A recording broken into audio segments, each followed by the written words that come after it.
On agit quand c'est vraiment, je sais pas, c'est une extrême nécessité. Hein.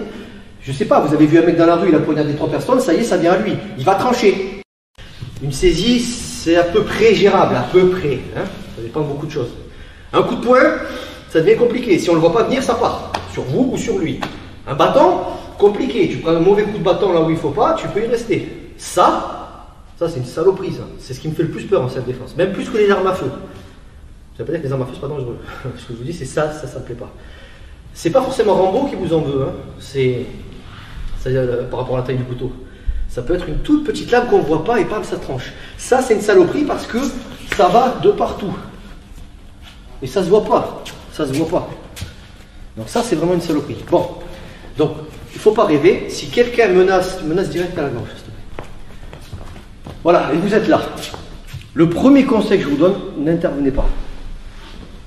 Maintenant, ouais, mais si, déjà tu ne sauras pas quelles sont ses intentions. Premièrement, si c'est une menace, il attend quelque chose. Tu donnes. Tu donnes. Tu donnes ta bagnole, tu donnes tes fringues, tu donnes ton caleçon, tu donnes ce que tu as à donner, tant que ça te permet de survivre. Maintenant, si tu es avec ton gamin ou ta gamine qui va emmener la gamine, tu donnes pas. Ça, c'est la petite et méchante, je le dis souvent. Ça. Donc, voilà. Donc là, c'est une situation extrêmement risquée. Pour moi, et surtout pour lui en priorité. D'accord? Donc, tous les trucs comme ça, c'est même pas la peine, on oublie. C'est mort. Donc là, il faut agir sur le bras armé. Intelligemment. Si vous frappez, il tranche. C'est foutu. Mettez-vous la pression doucement, il appuie un peu là. Voilà. Donc, ce qu'il ne faut pas faire, c'est déjà analyser. C'est analyser. On agit quand c'est vraiment, je sais pas, c'est une extrême nécessité. Hein. Je sais pas, vous avez vu un mec dans la rue, il a poignardé 3 personnes, ça y est, ça vient à lui. Il va trancher. Là, ouais, on peut peut-être faire quelque chose. Si on a le temps, c'est de la théorie. Si on a le temps, on analyse. Généralement, on n'a pas le temps. Bon. Là, on part sur le principe qu'on a le temps. On est là pour travailler. Peut-être que vous aurez le bon réflexe au bon moment. D'accord? Sachez que vous avez la vie de la personne entre vos mains. Là. En priorité, c'est lui qui l'a. Hein. Mais voilà, vous voulez agir, ne vous loupez pas. Ça, c'est pour mettre les gens en condition. Donc ça, c'est pas la peine. Vous devez aller à l'opposé de la lame. Donc vous allez faire ça. En explosivité, vous allez essayer d'attraper, de mordre. Et là, vous avez la vie du gars et la vôtre après. Parce que vous l'avez sauvé le temps d'une seconde, ça vient à vous après. Hein. Vous mordez le bras.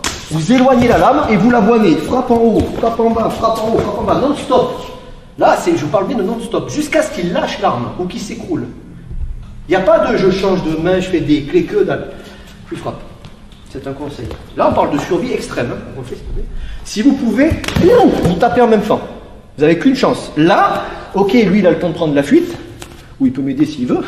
Mais ce que je veux dire, c'est que là, vous vous loupez, c'est vous qui crevez, et peut-être lui juste après. Alors, encore une fois, s'il te plaît, menace. Si vous, voilà, tiens, tu veux quoi, son portefeuille, tiens. Voilà, c'est bon. Si vous pouvez, vous essayez de désamorcer calmement, vous donnez. Si tu ne peux pas, t'agis intelligemment. Lâchez-le, allez, c'est bon, une gorgette. Donc, on va essayer, donc, tronc commun pour tout le monde. Attrapez, mordez, appuyez, fort. Si jamais la situation vous échappe, il transpire, il pleut ou je ne sais quoi, vous attrapez le vêtement, mais vous lâchez pas ce qui traîne. Et si vous lâchez, vous rattrapez quelque chose. Oui. Un peu de douceur. Vous attrapez. Et là, soit on fait ça, ce qui paraît facile au dojo, mais dehors c'est pas évident. Le truc le plus réflexif, qui est dégueulasse, certes, je vous l'accorde, mais qui est une technique de survie extrême, tu rentres, tu le mords, il lâche, et là tu le fracasses. Bam, bam, bam. Si tu peux, quand tu te barres, si tu peux, tu récupères la lame, tu fais gaffe de ce que tu en fais, sur lui ou sur toi. Si tu souhaites aller encore plus loin, à savoir décupler tes connaissances en self-défense, devenir confiant et efficace en situation réelle, mais ce que je t'invite à faire, c'est à cliquer juste ici. Formation offerte. Ou encore sur le lien qui est en description juste sous la vidéo. Voilà, j'espère que la vidéo d'aujourd'hui t'a plu et qu'elle t'a aidé à progresser un petit peu plus. Quant à moi, je te retrouve de l'autre côté pour commencer ta formation vidéo offerte. À tout de suite.